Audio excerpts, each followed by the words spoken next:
We're about to dive into one of the most fascinating technological mysteries, well, ever. It's the story of an engine that could have changed absolutely everything, but instead it feels like it was deliberately wiped from the history books. I mean, really think about that for a second. We're always celebrating inventors and breakthroughs, right? But what happens when an invention is so revolutionary that it actually becomes a threat? See, this isn't a story about some spectacular failure. This is a story about a technology that might have been too good, too powerful, maybe too successful to be allowed to exist. So the whole legend of the Mercury Vortex Engine really boils down to three pretty controversial ideas. First, it supposedly used liquid mercury. Second, it had the potential to completely upend the global energy industry. And third, there was this wall of secrecy around it, almost like someone was determined to hide it. This thing wasn't just another engine. It was a direct threat to the way the world works. Okay, so how on earth was an engine like this even supposed to be possible? Well, the answer lies in a principle that basically throws out everything we've been doing to power our world for the last 100+ years. Let's break down how it was supposed to work. To really get this, you gotta forget everything you know about how a normal engine works. Your car, for example, runs on combustion, which is really just thousands of tiny, violent explosions happening every single minute. The vortex principle is the total opposite.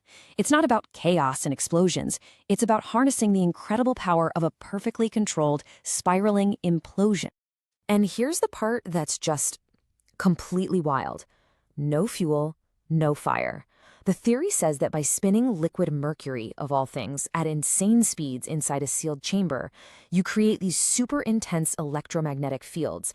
And this spinning motion, this vortex, is supposed to just crank out a massive amount of power directly from the physics at play.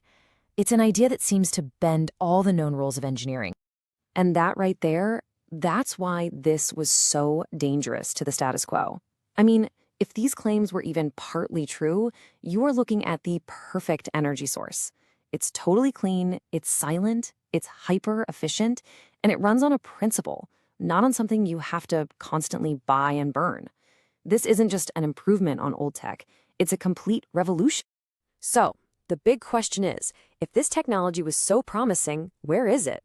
Why aren't we all driving cars with little Mercury Vortex engines in them? Well, this is where the story takes a dark turn, from scientific discovery to what looks like a pattern of deliberate suppression. You can see the pattern pretty clearly on this timeline.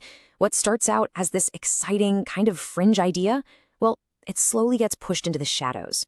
Researchers who talk about it suddenly go quiet. Then during the Cold War, a time when energy security was everything, the entire field of study gets stamped classified and locked away. And finally, it's just officially declared a dead end. Non-existent. But the story didn't just die there. Even with all the official denials, whispers and rumors kept leaking out from engineering circles. And the most persistent one, the one that wouldn't go away, was about a working prototype, a machine that just kept running for days on end, seemingly breaking the fundamental laws of thermodynamics. Now, of course, there was an official reason for shutting the whole thing down. And you know what? On the surface, it's a really good reason. It makes perfect sense, and it's actually very hard to argue with. And here it is, laid out side by side. The official story, hey, mercury is dangerously toxic. The experiments were unstable. The whole thing was a public safety risk. And all of that is true. But then you look at the rumors from the underground. It worked too well. It ran continuously, and it threatened multi-trillion-dollar industries. Which story feels more complete? The safety concerns, as real as they were, they also provided the perfect cover story. So, yeah, officially, the case was closed. The research was a dead end, too dangerous to pursue, but for the people who were supposedly in the know, this wasn't an ending at all. It was a cover-up, and the real story was just starting to bubble to the surface. Okay, so this brings us to the real heart of it all. The central argument that the engine wasn't buried because it was dangerous to people, but because it was dangerous to power structures. Let's just imagine for a second that the rumors were true. They actually built one, and it worked exactly as advertised. The real question isn't how it worked, but what that kind of power would actually mean for the world. This right here is the key.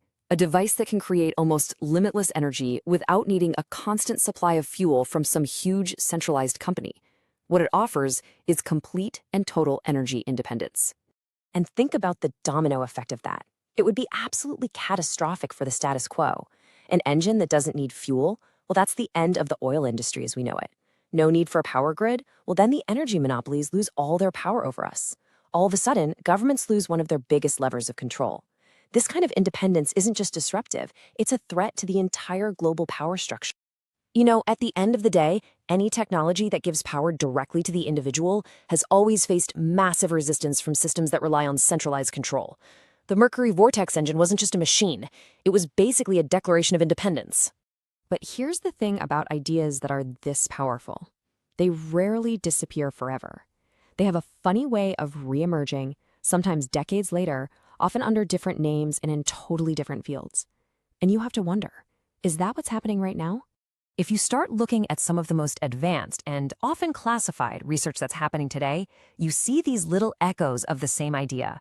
Fusion reactors, they use spinning plasmas. Advanced nuclear designs, they're proposing liquid metal reactors. Cutting-edge aerospace, they're experimenting with magnetically confined vortices. The names are all different, but the core principles, harnessing immense power from contained, high-speed rotation, they seem to be making a very quiet comeback. And this leads to a pretty wild conclusion. What if the technology was never truly lost at all? What if it was just put on a shelf, postponed, waiting for a time when society would be ready for it? Or maybe a time when the powers that be could no longer keep it hidden? So I'll just leave you with this question to think about. When a technology that could change the world suddenly vanishes, is it really for our own protection, or is it for the protection of the systems that are already in power? The story of the Mercury Vortex Engine really makes you wonder who benefits when an idea